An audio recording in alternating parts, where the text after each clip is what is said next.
Legends, welcome back to the channel. John here, and I'm about to take this out for its very first run. I've not driven it aside from on the drive and to where it's currently parked. It's my Proton 1.5 SE. It's my white saloon. I've been hankering after it for a while. It's covered like 40 odd thousand miles from new. It's been raining all day.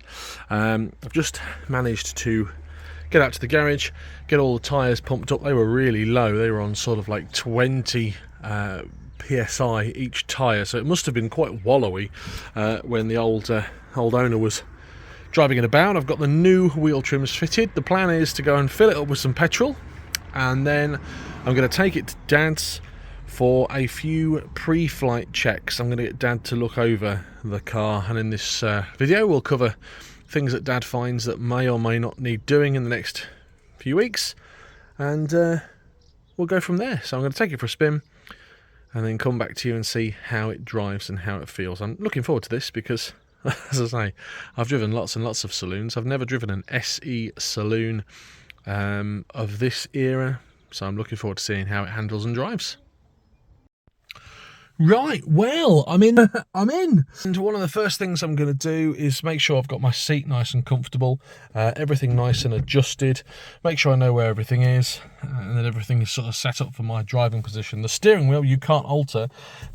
It is quite close to my knees in these cars. I'm going to obviously get my mirror sorted and maybe let some air in. One thing I did want to check today, since it's been raining, is there any water coming in anywhere? Because these sunroofs, these Webasto sunroofs, they have a tendency to leak. And one thing that I have noticed is there's no damage to any of this trim. The water sort of gets in behind this casing. There's no damage to the trim here, no damage to the headlining either. So actually that's a good start. No wet or moisture on the passenger seat. No, let's have a look in the footwell. All good. And this passenger rear as well.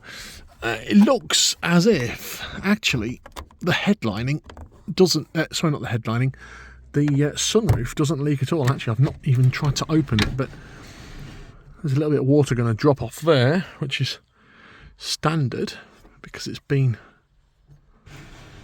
shut and rained. But actually I don't appear to have any sort of rust or damage around there, and the sunroof's looking good. So that's the first of my pre-flight checks, pre-ownership checks, is the sunroof looking good. Gonna start it up then, let it tick over, let it get a little bit warmer, and there she is, and she's running quite high revs at the moment.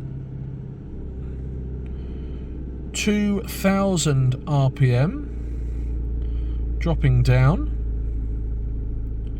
And actually there's a sticker on this car I've never seen before, which is use only unleaded petrol, never rev engine prior to switching off, understand your catalyst.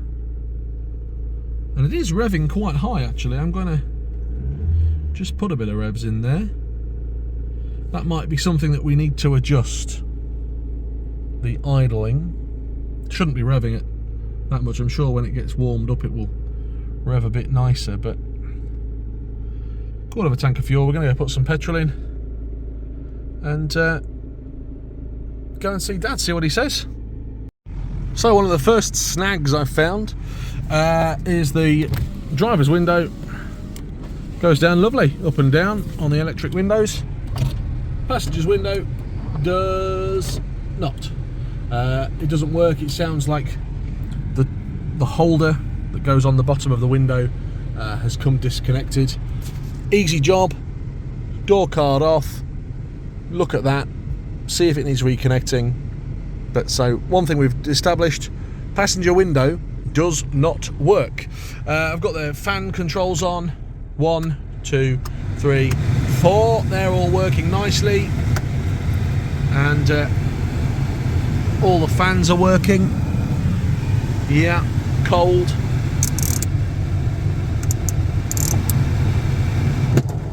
To hot. It's working nicely. Blown out no end of dust.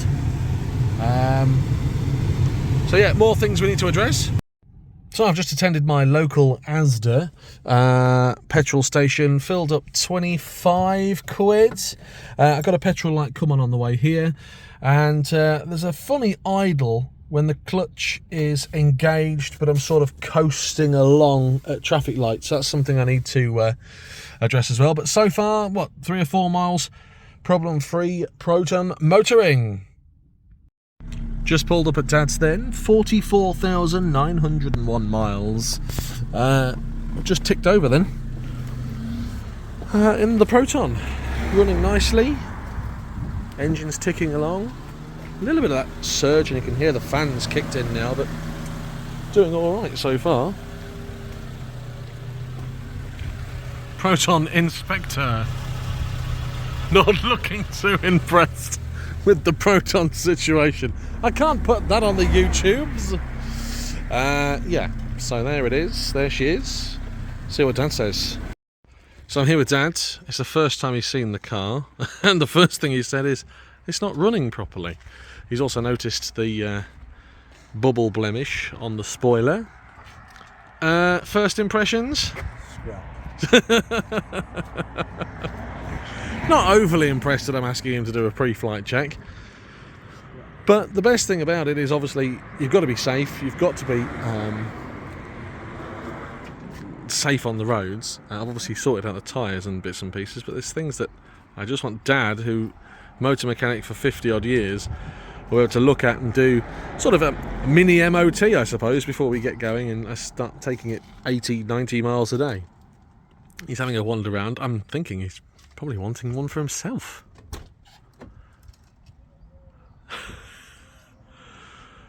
We shall find out what he finds during the course of this video. So Dad's checking the oil. Dad is actually in agreement with me, if you haven't watched the first video, that actually the car's quite hot after a short run under here. We're still to top the coolant tank up, but obviously I'm not going to open the radiator cap while it's hot. But Dad is in agreement. Hot.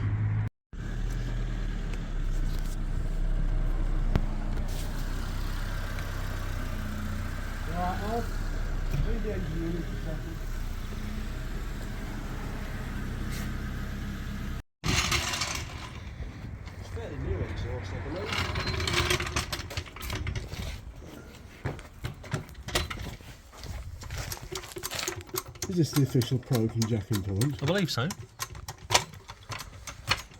Should have a towing iron as well. So Dad's got it jacked up, and he's checking the suspension arms and the wheels and the brakes and everything to make sure it's all nice and safe. Near side. He's going to check the bushes. He's going to get a crowbar, I think. Yeah. Here's the official Proton testing bar.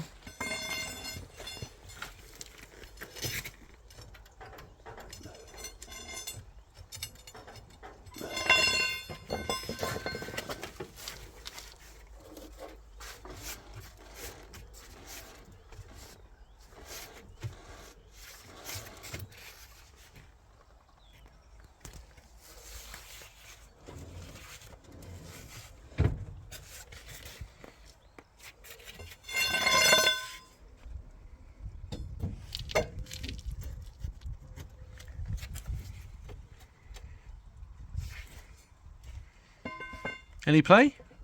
No. That's good.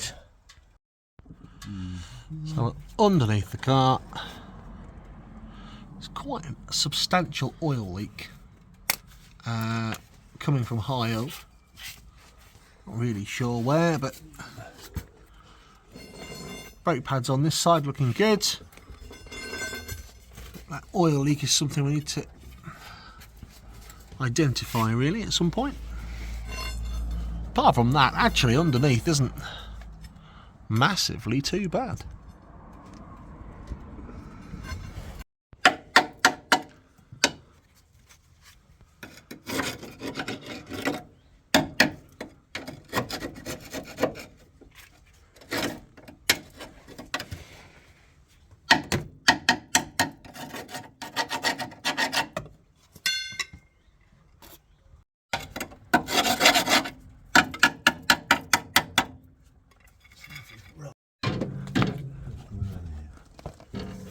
Dad's found something.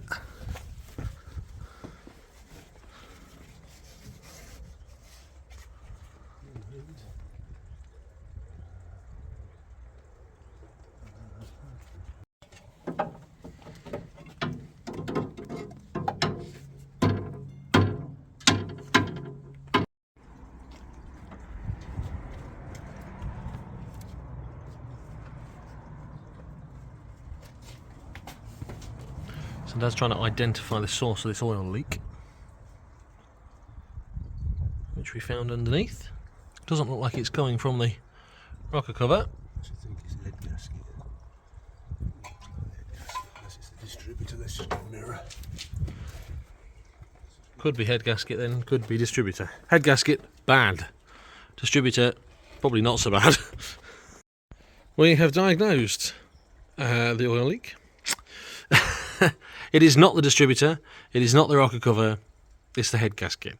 Dad reckons it's been doing it for a long time. It's not chucking oil out. What am I going to do? Probably going to clean it off and see exactly where it's coming from and monitor it. Worst case scenario, new head gasket, right? Fine, not a problem. Right, Dad's looking at the rear. We've identified one problem here, which is this shock absorber bush. In that it's failed, it's sort of moved across, but for MOT purposes, pass and advice. And this is how it should look. Let's go this side. Common faults on these. That's what it should look like, dead centre. And you can see this side, it has slipped across and failed. I've just topped the coolant up. Winner. That's that done. You got a silencer in stock. Right, so Dad's under the back end. His exact words were, "This isn't the worst rotten Proton I've seen." See that there? That one's doing that, does. That's terrible, that is, isn't it? Yeah. So the exhaust silencer is sort of hanging on. Is the bracket broken, or what's the issue with the bracket there? The bracket's come off the exhaust and they've fastened it to the other bracket with a Jubilee clip. Oh dear. That's a pretty bad bodge, to be honest. Have I got an exhaust in stock? Yes. Yes, I have. I'll do a better bodge on that. But yes, the exhaust isn't that old, is it? No, but the bracket's come off. And it's been fastened to the other bracket with a Jubilee clip. There is something we need to do. It's tending to want to fall off the silencer anyway. I'll just put a couple of washers in it. Not. I'll hold it. Which is better than that bugger anyway. So we're not going to necessarily weld all this back together. But what Dad is going to do is, rather than have that Jubilee clip holding it all together, he's going to put a bolt in it and bolt it together. Just looked at the previous MOT history. This car has actually only failed an MOT once in its lifetime. That was in 2017 for the front number plate being corroded, which I think is a little bit harsh. The back is still displaying its original number plate, but I'm under here under the car with Dad, and we're just bodging this exhaust back up. I've had a look under here because it was surging a little bit. Dad's modified the air intake there. He's just having a pump on the clutch pedal. I might have to bleed that out, and I'm currently looking at the air filter. You can see it's all full of stuff. I do have new air filters in stock, but actually it's not too bad. Again, it looks like the start of a Jamiroquai album in there, but I'm going to just clean this out with an air hose, and this will be good to go. All blown out. One nice clean air filter. That's it then. So we've taken about, I don't know, half an hour having a look around the car, jacking it up on all four corners, having a look round. Dad's done a lot of the mechanical stuff. I've done all the cosmetic stuff, i.e. looking at sills and bits and pieces. And actually, underneath, It's not very rotten at all. In fact, it's very nice and clean and tidy. Bless you. Things that we've identified. We've identified the exhaust. It needs a new exhaust. I've got one of them in stock, so I can put that on there. It needs a new suspension arm bush at the rear. Am I going to do that? Probably not, to be honest with you. But apart from that, looking good underneath. Shock absorber bush. Apart from that, what's your verdict? Hang on a minute, I've got to get closer else people can't hear you. Ah, bonus Peugeot 406 content for the channel. Oh, it's alright in here. What are you got in here? Oh, stuff. What do you reckon to the Proton then?